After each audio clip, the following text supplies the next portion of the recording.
Assalamualaikum warahmatullahi wabarakatuh. Sebelumnya terima kasih kepada panitia dan dewan juri yang telah memberikan waktu kepada saya untuk memberikan presentasi pada Innobel 2020. Presentasi saya kasih judul GSBL atau GSBL ya, Google Classroom and Social Media Based Learning, atau pembelajaran berbasis sosial media dan Google Classroom.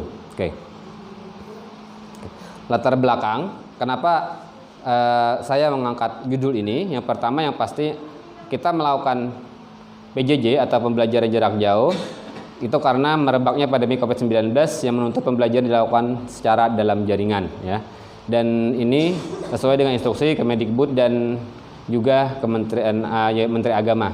Kemudian alasan yang kedua atau latar belakang kedua adalah keniscayaan membuat media pembelajaran yang mampu melayani para siswa untuk belajar baik secara daring maupun luring. Kenapa demikian? Karena ada beberapa siswa kami memang yang harus belajar secara luring, tidak mampu belajar daring 100% ya. Berikutnya, metode, strategi, dan pendekatan. Saya baca dari bawah.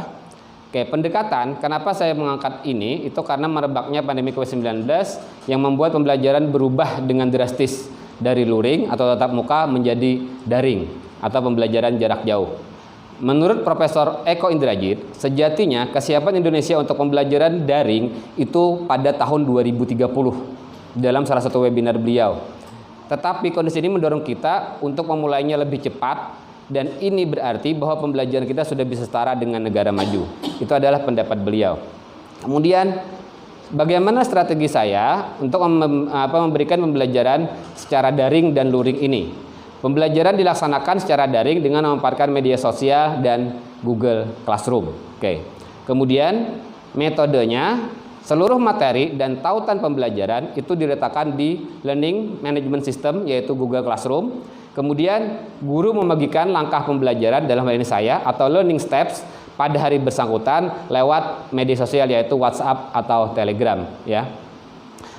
Kenapa saya menggunakan dua platform ini? Karena dua ini adalah yang paling familiar. Sebenarnya saya lebih cenderung menggunakan Telegram, tapi ternyata kondisi alam di lingkungan madrasah itu sangat mempengaruhi, sehingga yang lebih optimal digunakan adalah WhatsApp-nya. Kemudian media atau sarana pembelajaran.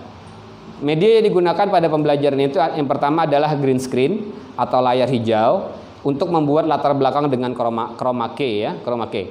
Ini bisa kita lihat kalau seandainya kita melihat video pembelajarannya, di mana video pembelajaran background saya itu adalah menggunakan pemandangan alam. Nah, itu tidak bisa dibuat kalau tidak menggunakan green screen ya. Kemudian yang kedua adalah Android smartphone dan tripod untuk pembuatan video pembuka dan penutup. Kemudian untuk materinya saya menggunakan PowerPoint dengan cara rekam layar slide dan suara pembelajaran.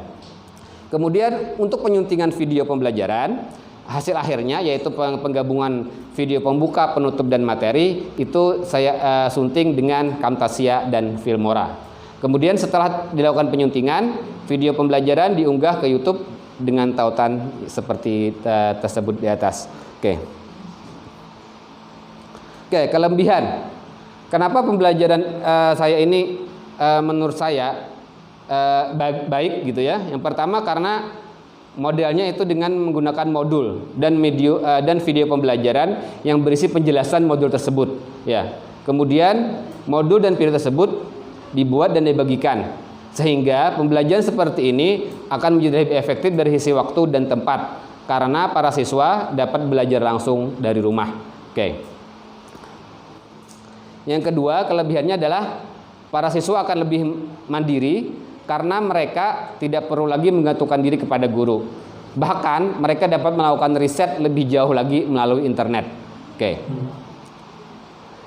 Yang ketiga, pembelajaran ini mampu merangsang siswa untuk lebih menguasai TIK yang terus berkembang. Selain itu, pembelajaran ini juga menumbuhkan kesadaran bahwa gawai atau gadget bisa digunakan untuk hal-hal yang lebih bermanfaat, mencerdaskan, dan produktif. Serta saya juga memberikan penanaman kepada para siswa bahwasanya gawai tidak hanya dipakai untuk permainan daring dan media sosial ya. Kemudian kekurangan. Ada beberapa kekurangan dari pembelajaran jarak jauh. Yang pertama, yang pasti bagi seorang guru, saya tidak bisa mengontrol mana siswa yang serius mengikuti pelajaran atau tidak, kecuali dengan jurnal ketepatan pengumpulan tugas. Itu saja ya. Tapi bagaimana hasil mereka, apakah jujur atau tidak, itu yang tidak bisa kita nilai. Yang kedua, di tempat kami mengajar, tidak semua siswa mempunyai fasilitas gawai yang memadai. Nah, sehingga ada sebagian siswa yang harus belajar secara luring, di mana mereka akan datang ke sekolah mengambil materi. Yang ketiga, pembelajaran ini sangat memberatkan para siswa yang tinggal di blank spot area, ya. Oke, seperti di daerah Batu Tangga, Natih, dan ke atas lagi. Keempat, pelajaran sangat bersifat teoritis karena kurangnya interaksi langsung dengan para siswa. Pelajaran bahasa itu adalah pelajaran praktek, habit, ya. Tapi karena dengan kondisi ini, itu pembelajaran sangat bersifat teoritis, ya. Nah, kecuali dan kita pun mengambil nilai keterampilannya itu sangat terbatas, ya, sangat terbatas dengan kota anak yang dimilikinya.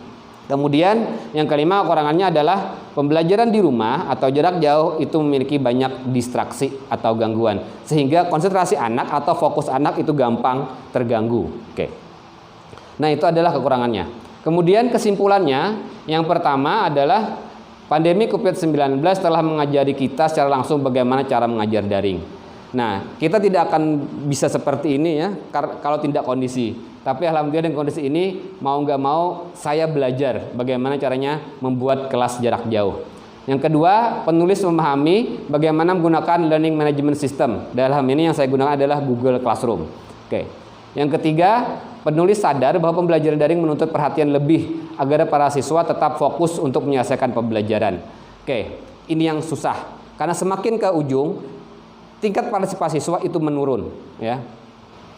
Keempat, penulis harus bekerja lebih keras untuk mengajar secara daring karena persiapannya tidak hanya pendalaman materi, ya. Kemudian berikutnya adalah para siswa belajar lebih mandiri.